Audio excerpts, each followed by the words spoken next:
my channel, Edward TV Hub. Bali, shout out kay Ilitorio Polvo. Bali, nag-comment siya sa atin. Nagtatanong kung itong new version ba na Alan Timer, pwede ba lagyan daw ng switch, ng pause, at ng restart. Bali, meron naman siya. Dito siya nakalagay. Ito, bandang kaliwa sa may bandang taas, yung 2 pin. Yan yung siya makikita. Kaya lang, problema, wala akong push button na switch. Wala akong magagamit. Pero gagamitin natin itong wire na lang. Para makipakita natin kung magpo-push ba o hindi yung ating time kapag siniswitch natin. Saglit lang.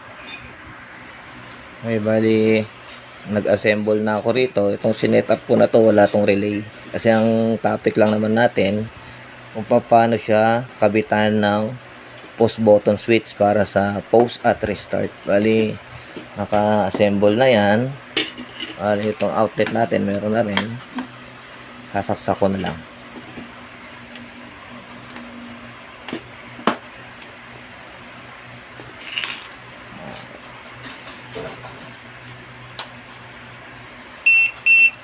Yan na, bali meron na siya. Meron na siyang power. Hulugan natin siya ng 5 pesos natin. Yun, bumara. Bali, pag ganito na bumabara yung 5 pesos natin, ito troubleshoot na rin natin. Maaaring sa string o kaya dito naman sa mga tornilyo. Kasi ito bagong dating lang to sa akin yung coin slot na to. Ito troubleshoot natin. Minsan kasi kadalasan sobra sa higpit. Ayan o. Yan ano yan, umiipit.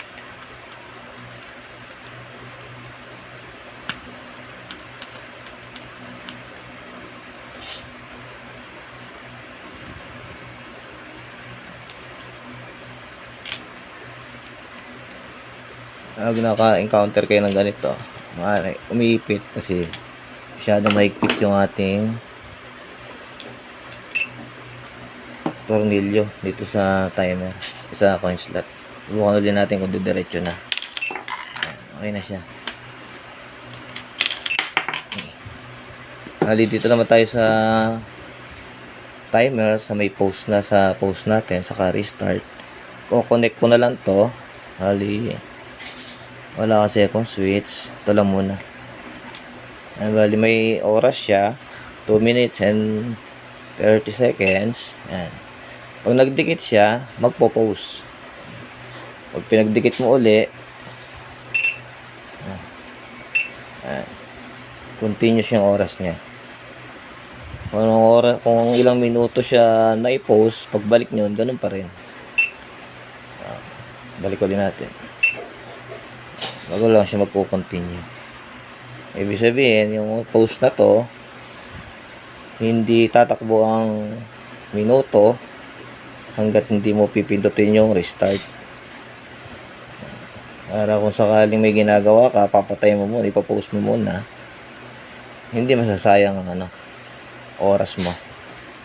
Pero sa mga sa business naman na carwash bendo, mas maganda yung walang pause kasi siyempre dagdag sa kita natin yan. Pause natin, restart. Okay. Shout out kay Ilitorio Polvo na nag-comment kung pwede daw bang lagyan. Kaya pwede naman. Kaya lang problema, wala lang akong switch na may pakita kung paano. Kaya ito lang muna, parang bypass lang muna. Sana nasagot ko yung tanong mo. At salamat sa pagtitiwala. God bless. Thank you. Okay mga kabendo, bali hindi pa pala natin na testing kung magpo-post tayo, kung magpuputol din ng wire ng power dito sa ating outlet. Subukan natin. Lugan ulit natin 5 pesos. 1 minute. Bali may pan-testing ako dito. Clip pan nga lang. Kita nyo ba? Kita. Magana siya. Yung ating clip fan. Subukan natin na i-post. Buong hihinto. Ay. Yan. Pag naka-post siya, ibig sabihin, putol din yung isang linya nito sa outlet natin. Kaya hindi tatakbo yung electric fan kapag hindi natin restart natin. Yan. Wala. Bali, switch din kasi ito eh. Bali, ang ano naman niya sa oras. Yung normally open, normally close naman natin, ay naman ang switch para dito sa ating outlet.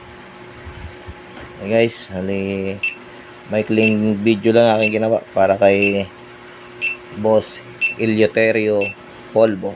Shoutout sa iyo, boss. Maraming salamat. God bless. Thank you.